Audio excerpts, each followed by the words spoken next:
Ela entra no tribunal sorrindo.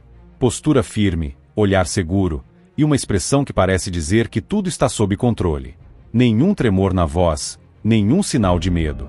O público observa enquanto ela se ajeita na cadeira, confiante, quase serena, como se acreditasse que sairia dali livre, amparada pela própria família.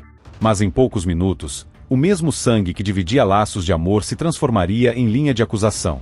O que começou como um caso trágico de perda familiar logo se revelaria um quebra-cabeça sombrio de manipulação, exposição pública e frieza emocional. Essa é a história de Sarah Grace Patrick, a adolescente que transformou o luto em espetáculo, e viu o próprio roteiro desabar diante das câmeras. Aos olhos de quem via de fora, Sarah era apenas uma jovem devastada. Ela perdeu a mãe, Kristen Brock, e o padrasto, James Brock, em um crime brutal dentro da própria casa, em Carrollton, Geórgia. A tragédia aconteceu na madrugada de 20 de fevereiro de 2025. Eles foram encontrados sem vida, no quarto do casal, enquanto dormiam. O detalhe mais perturbador é que não havia sinais de arrombamento. Nenhum indício de invasão. Apenas o silêncio de uma noite interrompida. Dentro da casa estavam apenas duas pessoas. Sarah, então com 17 anos, e sua irmã mais nova, uma criança de 5 anos. Foi essa menina quem encontrou os corpos. E foi Sarah quem ligou para o 911, relatando o horror. A comunidade se comoveu. Era uma história difícil de compreender, e uma jovem, aparentemente em choque, passou a ser o rosto do luto. Nos dias seguintes, as redes sociais se tornaram o palco da dor. Sarah publicou o vídeo chorando, pedindo orações, prometendo justiça. Mostrava-se vulnerável, frágil, e conquistava apoio de milhares. Mas entre lágrimas e filtros, algo começou a chamar atenção: o tom. A precisão das palavras. O cuidado com a imagem. Era um luto que parecia ensaiado demais. Alguns dias depois, um novo vídeo surgiu. Sarah postou uma montagem de fotos da mãe e do padrasto, com uma legenda que soava quase profética. Eles não sabem, mas um ano a partir de agora, eu e minha irmã de 5 anos os encontraríamos sem vida. A frase viralizou. E com ela, as primeiras dúvidas começaram a surgir. Como alguém em luto escreveria algo assim? Por que mencionar o crime com tamanha certeza sobre detalhes que nem a polícia havia confirmado? Aos poucos, a adolescente passou de vítima a enigma. Enquanto a investigação seguia em silêncio, Sarah se aproximava de criadores de conteúdo de true crime. Entrou em contato com Janice, uma tiktoker conhecida por cobrir casos criminais reais, pedindo que ela falasse sobre o assassinato de seus pais. Mas o pedido soava mais como uma proposta de parceria do que um apelo por justiça. Ela dizia ter informações de dentro, que poderiam ajudar o caso a viralizar. E em troca, queria visibilidade. O público acompanhava tudo. Comentava, compartilhava, opinava. Para alguns, Sarah era apenas uma jovem tentando lidar com o trauma. Para outros, havia algo profundamente errado. O comportamento online não combinava com a dor que dizia sentir. E as mensagens privadas, os vídeos e os comentários começaram a formar um padrão inquietante. Sarah parecia dirigir a narrativa como quem controla um personagem. A situação chegou ao ápice durante o funeral. Em frente a familiares, vizinhos e câmeras, ela subiu ao púlpito com o microfone nas mãos e começou a discursar. Sua voz estava firme, e as palavras vinham com uma cadência quase perfeita. Ela agradeceu ao padrasto pelos ensinamentos de vida, chamou a mãe de uma alma linda e gentil e finalizou dizendo que eles seriam sempre sua luz e seu sol. O público se emocionou, mas alguns parentes, mais próximos, ficaram em silêncio. Depois do enterro, começaram a circular sussurros entre familiares.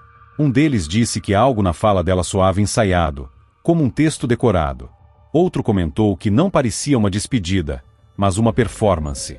A polícia, por sua vez, já estava observando. Investigadores haviam coletado mensagens, anotações e atividades digitais da jovem.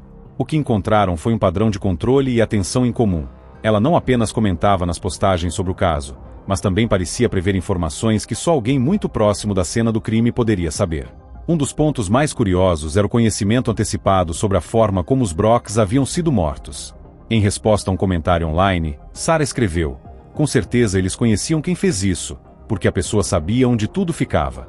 Esse detalhe, a ausência de arrombamento e a insinuação de familiaridade, chamou a atenção das autoridades. Aos poucos, as peças começavam a se encaixar, e o retrato da filha em luto começou a se desfazer. O caso então se transformou em uma investigação delicada, silenciosa e cheia de contradições. Enquanto Sarah continuava a cultivar apoio online, a perícia reunia dados de DNA, registros telefônicos e metadados de suas próprias postagens. Cada comentário, cada e-mail, cada vídeo começou a revelar um padrão. Ela não reagia aos acontecimentos, ela os guiava. E é exatamente aí que a narrativa muda de direção. A menina que chorava em frente à câmera se tornaria, meses depois, o centro das acusações. Mas a maneira como isso viria à tona, e a forma como a própria família a confrontaria, foi que transformou esse caso em uma das audiências mais desconcertantes já vistas em tribunal. O tribunal estava cheio. Câmeras discretas, repórteres tentando capturar cada movimento, e no centro da sala, Sarah Grace Patrick, a adolescente que durante meses comandou a narrativa de um crime que abalou sua cidade.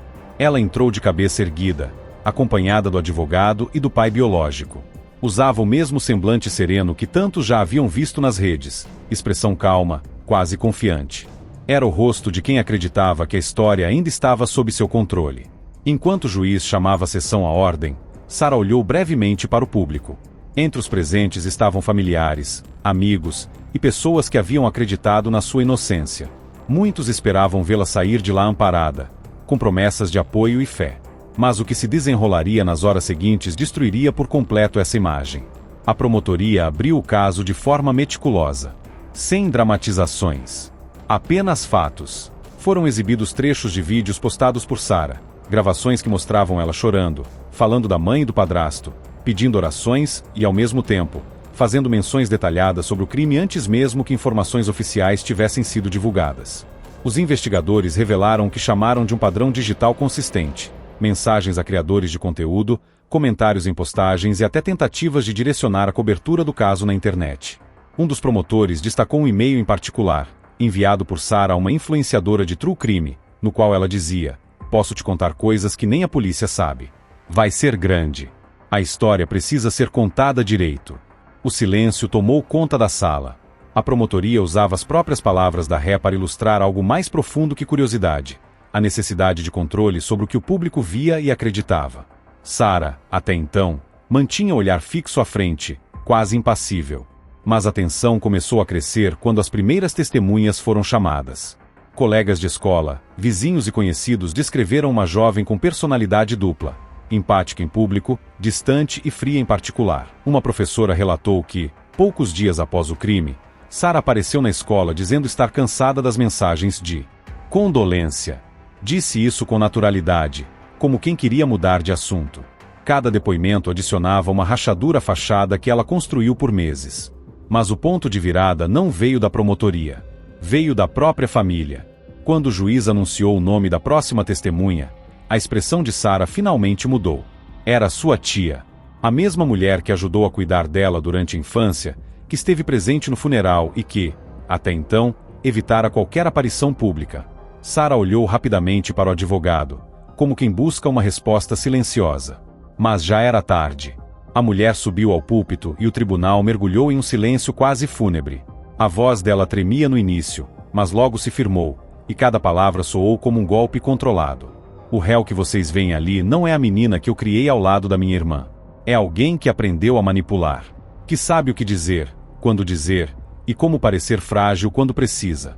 Eu vi isso de perto. A promotoria pediu que ela relatasse os dias após o crime. A tia contou que, logo após a tragédia, Sarah demonstrava mais interesse em acompanhar as notícias sobre o caso do que em estar com a família. Disse que a sobrinha falava como se estivesse roteirizando tudo, e que uma vez chegou a comentar que a polícia demorava demais para entender as coisas. Em outro momento, segundo o testemunho, Sarah teria se irritado ao ver matérias que, segundo ela, não mostravam o lado certo da história. O impacto foi devastador.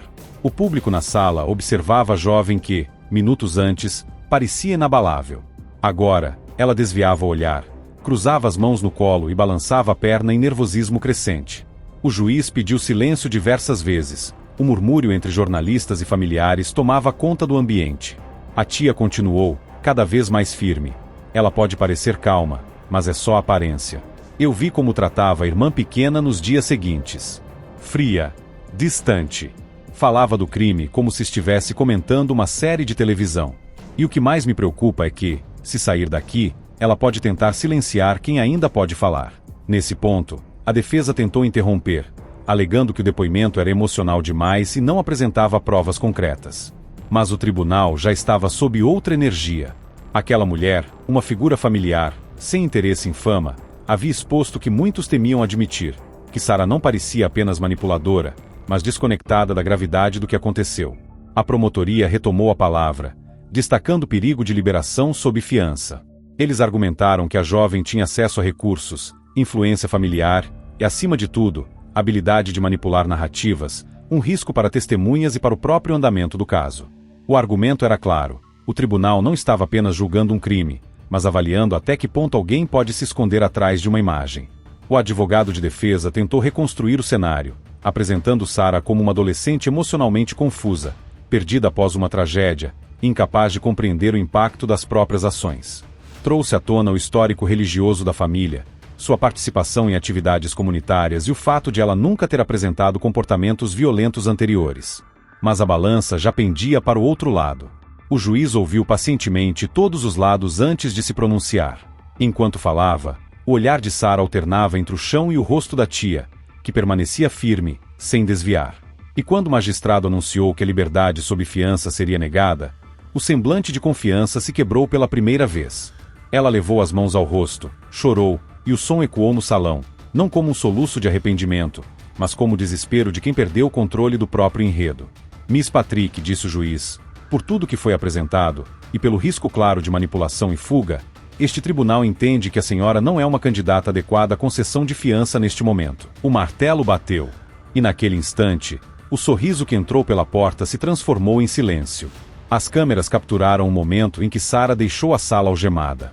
Atrás dela, a tia observava em lágrimas, não por vingança, mas por constatar o que parecia inevitável. O elo entre amor e confiança havia sido completamente destruído. Meses se passaram desde que Sarah Grace Patrick deixou o tribunal pela primeira vez, algemada e em silêncio. A imagem da adolescente sorridente se dissolveu nas manchetes, substituída por um novo título: A Filha que Enganou a Todos. Durante o julgamento principal, a promotoria apresentou o que restava das máscaras. Mensagens apagadas foram recuperadas. Nelas, Sarah falava com um amigo sobre o crime antes mesmo da polícia divulgar detalhes oficiais. Em outra conversa, admitia que as coisas saíram do controle.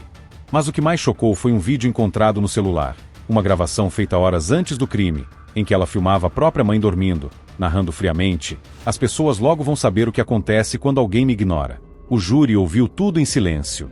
A defesa tentou argumentar distúrbios psicológicos e a influência de medicamentos, mas a promotoria foi implacável. Mostrou como Sarah se aproveitou da piedade pública, manipulou doações online e moldou o discurso para parecer vítima. Quando o promotor finalizou, a frase dele ecoou na sala: Sarah não chorou pelo que perdeu. Chorou pelo que deixou de controlar.